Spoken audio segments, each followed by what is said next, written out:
Nakaupo siya sa isang madilim na sulok. Ewan ko ba kung bakit sa libo-libong babaeng nandoon, wala pang isang minuto, nahulog na ang loob ko sa'yo.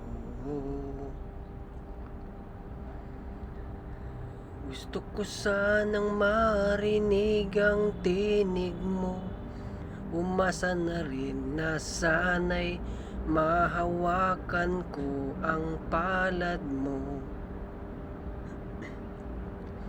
Gusto ko sanang lumapit, kundi lang sa lalaking kayakap mo. Oh,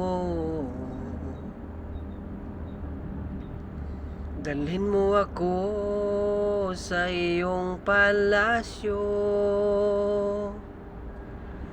maglakad tayo sa hardin ng iyong kaharian.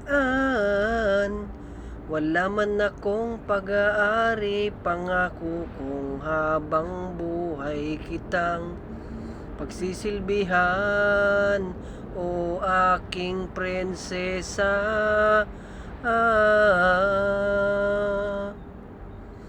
Prinsesa, prinsesa,